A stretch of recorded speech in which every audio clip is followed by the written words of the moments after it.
Hi అండి. Welcome back to స్వయం పాకం తెలుగు రెసిపీస్. ఈరోజు రెసిపీ వచ్చేసి మష్రూమ్ కాజు రెసిపీ అండి.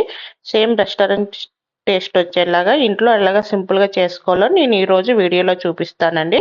ముందుగా మిక్సీ జార్లో ఒక పావు కప్ 2 బాగా పండిన టమాటాలు, ఒక పావు కప్పు ఇవి కాజు జీడిపప్పు చిప్స్ అండి నానబెట్టుకొని వేసుకోవాలి. జీడిపప్పునైనా ఒక 10 నుంచి 12 వేడి నీళ్ళలో నానబెట్టుకొని వేసుకోవాలి. మెత్తగా మిక్సీ పట్టించుకొని ఉంచుకోవాలండి. ఇప్పుడు కడాయి మీద ఒక టేబుల్ స్పూన్ వరకు ఆయిల్ వేసుకొని పావు కప్పు వరకు జీడిపప్పుని వేసుకొని బ్రౌన్ కలర్ వచ్చినంత వరకు వేయించుకోవాలండి. ఇలా వేగిన జీడిపప్పుని అయితే ఒక ప్లేట్లో తీసుకొని పక్కన ఉంచుకోవాలి. ఇప్పుడు అదే కడాయిలోని 200 గ్రామ్స్ వరకు మష్రూమ్ని క్లీన్ చేసుకొని ఇలా కట్ చేసుకొని వేసుకోవాలండి.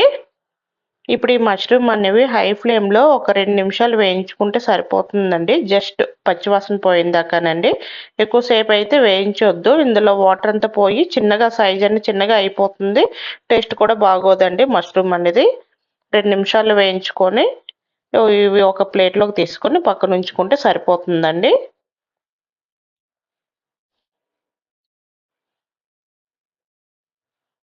ఇప్పుడు అదే కడాయిలోని 1½ టేబుల్ స్పూన్ వరకు ఆయిల్ అయితే యాడ్ చేసుకోవాలండి.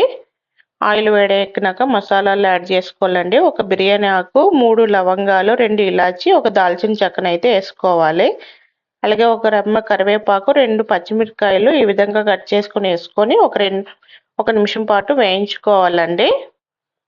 ఇలా వేగిన దాంట్లోనే 2 మీడియం సైజు ఆనియన్స్ అండి ఇలా చాపర్లో చాప్ చేసుకొని వేసుకోవాలి. లేకపోతే సన్నగా అయినా కట్ చేసుకొని వేసుకోవాలి. ఆనియన్ అనేది బ్రౌన్ కలర్ వచ్చినంత వరకు అయితే వేయించుకోవాలండి. ఆనియన్ ఇలా వేగింది కదండి, ఇందులోనే 1 టేబుల్ స్పూన్ వరకు అల్లం వెల్లుల్లి పేస్ట్ వేసుకోండి, ఫ్రెష్గా దంచిపెట్టింది. ఇప్పుడు అల్లం వెల్లుల్లి పేస్ట్ అనేది పచ్చివాసన పోయిందాకా వేయించుకోవాలండి. ఇలా వేగిన దాంట్లో నుండి ఇప్పుడు టమాటో కాజు పేస్ట్ని అయితే వేసుకోవాలండి. కాజు వేసాం కాబట్టి అడుగంటుకుంటుంది కాబట్టి కలుపుతూ టమాటో అనేది పచ్చివాసన పోయిందాకా వేయించుకోవాలండి. ఇలా ఏగిపోయిన దాంట్లోని మసాలాలు యాడ్ చేసుకోవాలండి. రుచికి తగినంత ఉప్పు, పావు టీ స్పూన్ పసుపు, 1 టీ స్పూన్ ధనియా పౌడరు, 1½ టీ స్పూన్ కారం వేసుకోవాలండి. మీరు రుచికి తగినంత వేసుకోండి. అలాగే అర టీ స్పూన్ కసూరి మేతిని వేసుకోవాలి. కసూరి మేతి వేసుకోవడం వల్ల కూర టేస్ట్ అనేది బాగుంటుందండి.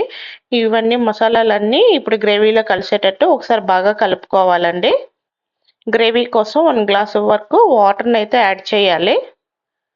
వాటర్ వేసుకొని బాగా కలుపుకొని ఇప్పుడు ఫ్రై చేసుకున్నాం కదండి కాజుని అయితే ఇప్పుడు ఈ స్టేజ్లో ఇప్పుడు యాడ్ చేసుకోవాలండి. కాజు వేసుకొని ఒకసారి అంతా బాగా కలుపుకొని మూత పెట్టుకొని కొంచెం గ్రేవీ అనేది దగ్గర పడాలండి. అంతవరకు అయితే ఉడికించుకోండి.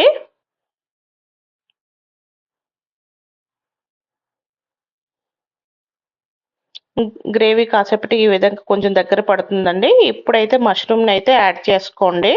మష్రూమ్ని ఇప్పుడే యాడ్ చేసుకోవడం వల్ల అవి జ్యూసీగా సైజ్ కూడా చిన్నది అయిపోకుండా అట్లానే ఉంటుందండి మష్రూమ్ అనేది. మష్రూమ్ని వేసుకొని ఎక్కువసేపు ఉడికించొద్దండి. ఒక 5 నుంచి 7 నిమిషాలు ఉడికించుకొని స్టవ్ ఆఫ్ చేసుకోవాలి. ఇప్పుడు లాస్ట్లో ఇందుపై కూరలోని ఒక గరం మసాలా వేసుకోవాలండి.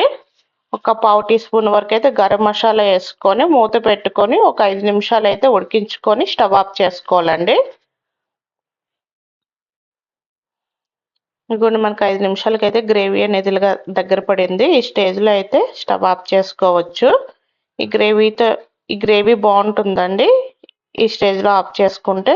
ఇప్పుడు స్టవ్ ఆఫ్ చేసుకునే ముందు కొత్తిమీర వేసుకొని ఒకసారి బాగా కలుపుకొని స్టవ్ ఆఫ్ చేసుకోవడమేనండి. అంతేనండి, మష్రూమ్ కాజు కర్రీ రెడీ అయిపోయింది. మీకు ఈ కర్రీ అనేది చపాతీలోకి, రోటీస్లోకి బాగుంటుందండి. అలాగే ఫ్లేవర్స్ రైస్ ఉంటాయి కదా, జీరా రైస్, గీ రైస్లో కూడా చాలా బాగుంటుందండి. మీకు కనుక ఈ రెసిపీ నచ్చినట్లయితే మీ ఫ్రెండ్స్ అండ్ ఫ్యామిలీకి షేర్ చేయండి. మీరు కూడా ట్రై చేసి ఎలా వచ్చిందో నా కామెంట్ సెక్షన్లో చెప్పండి. మీకు కనుక ఈ రెసిపీ నచ్చినట్లయితే లైక్ చేయండి, షేర్ చేయండి, నా ఛానల్ సబ్స్క్రైబ్ చేసుకోండి. Thank you for watching.